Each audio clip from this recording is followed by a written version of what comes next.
Anthony, we often start by looking back. 3-2 victory against Penabont. We said it would be a tough game. That's 4 times now they've played at Park Hall since they got back into the top flight. And although TNS has won all 4, been decided by just that 1 goal. Yeah, no, look, I mean, we thought it was going to be a tight game anyway. We did focus on ourselves a lot in terms of what we needed to do to win the game. And I think looking back at the last 3 games where I've been in charge with the team, it was 0-0 at half time. We had a 1-1 draw there, we won 1-0 at home here, and then we beat them 3-0 away, but it wasn't really a 3-0 game, it was a tight game. We scored those 3 goals in the second half. I think it was Brobble, Clark and Leo Smith come off the bench and scored when they were pushing to get back in the game. So I think that says how, 1, well organised they are, 2, how well they set up against us. They really are hard to break down, and there was no surprises with what they did in the game. Thought they had good legs in midfield. They broke quickly at our defenders. And it was a bit of a game of like who would run the most in a way. And one of our staff members said that, and I really liked his saying, I felt like we were running and pushing on them and creating a lot of chances where we could have finished the game in the first and the second half, but then they would catch us on the break and would run and get past us as well. So that was a really interesting game, probably a great game to watch for the neutral, not so good for us as managers or head coaches, but all in all, we're happy with the win. I think that's 3 or 4 really, really tough games we've had for different reasons, and that was a really tough one against Penybont. So we're happy to come away with the 3 points there. We're not ashamed to admit that, that's for sure. And the New Saints goes into this game with 4 straight victories in the league. Barry and Bala away, Penybont at home, so Newtown as well at home. So a good place to be in. We've done the hard work, and it's important not to throw that away against Cefn Druids. Yeah, 100%. I think it's going to be 2 tough games for the reasons of it's a different type of challenge. So for us, we're looking at the performance in those 2 games. That's first and foremost what we're looking at. We're looking at the standards that we've set, as you said. We don't talk about throwing things away, but we talk about maintaining the standards or raising the standards, both on and off the pitch with things that we're doing. The players have been fantastic with that so far. Even when we had our only loss of the game against ABBA, the standards and the work rate and the effort and everything was still there to try and get that win. We weren't good enough on that day. But I think the standards and the quality that we want to show, we need to improve in certain areas. We've said that all season. And this is a good opportunity to do that in the next 2 games. I mean, looking at Druids, we've watched their last 3 games, which is what we do normally for every single team. So we're prepping exactly the same. We're looking at their strengths and areas that we feel like we can exploit. I mean, they lost 5-3 in a bit of a thriller in a real attacking affair against Bala the other night, which we watched. We saw them lose 3-1 to Cardiff Med as well. And then Penybont, where I thought Penybont were really good actually in a 7-1 win against them. I think in all those games though, they've fought to the end. They've shown great character, they've shown great spirit.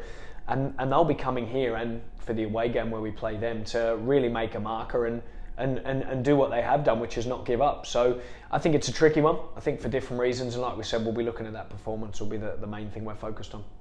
And although we have those 4 straight wins, apart from Newtown, which was a clean sheet, we have conceded 1 against Barry, 1 against Bala, and 2 against Penybont. Is that a particular area of concern for you, or is it more important that we got the victories in those games?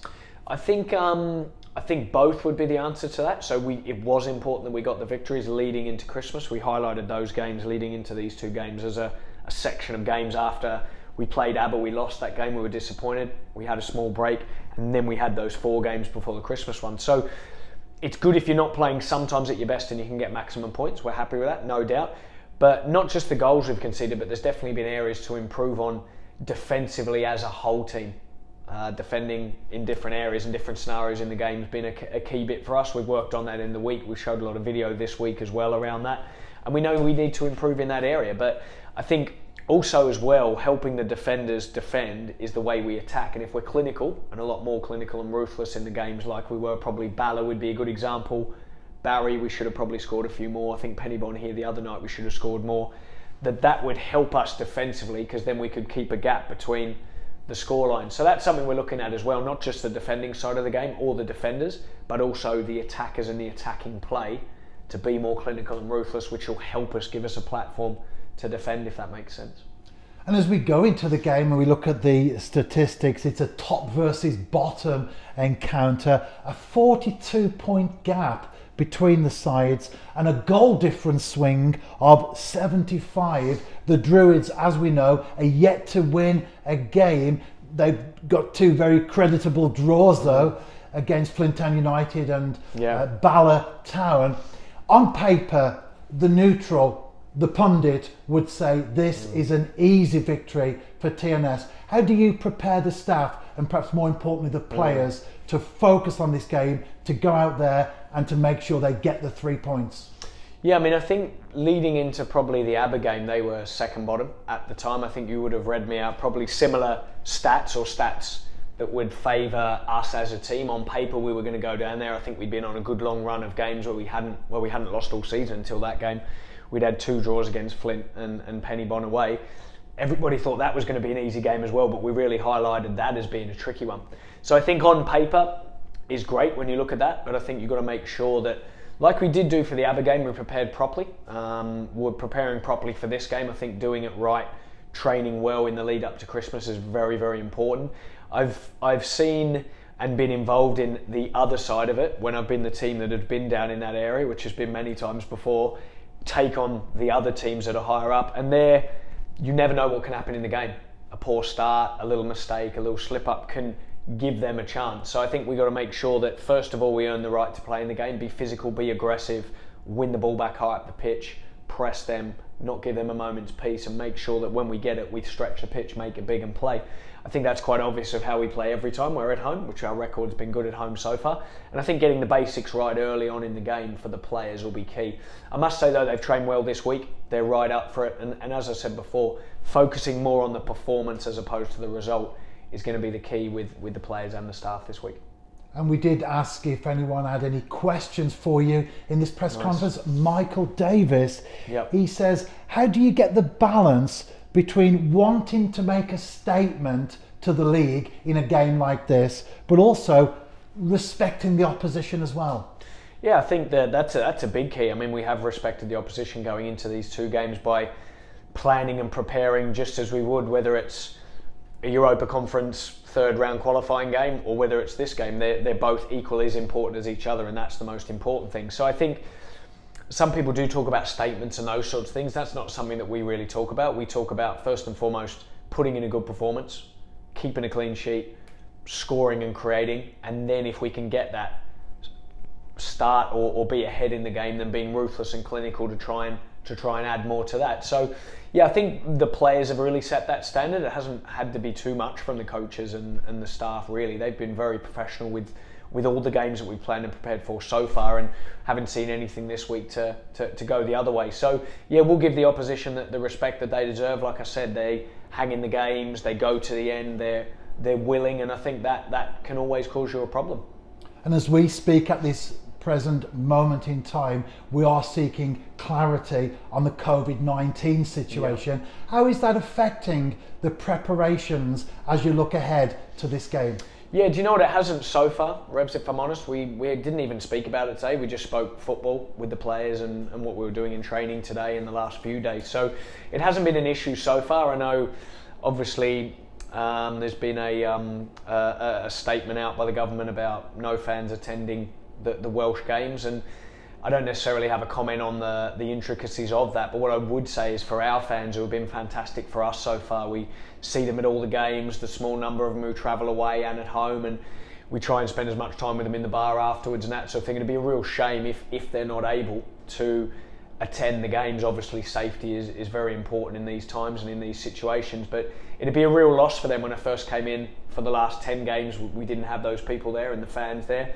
And then this season and during the Europa League campaign, they were here. So great credit to them. They support us and travel all the way to Barry. They were there on probably one of the coldest days and rainy days, and it was great to see them there. So one thing I would say, to be such a shame if they weren't able to. It's not the same football if you don't have the fans there. And especially here, I think it would make a difference. So if that does happen, we'll have to deal with it and crack on with it, which we have done so far. But yeah, it would be disappointing. And as you think about your starting 11 for the game, what's the availability of players? Yeah, sure. So availability of players, we had Blaine Hudson miss the game on the weekend with an ankle injury. We think he's going to be back and ready for that game, so hopefully he'll play. We do have Chris Marriott suspended though, unfortunately. Everybody would know that looking at the sheet, so we'll have to come up with an option there, which we've worked on a couple of different things in training. Apart from that, everyone's fit and well and ready to go.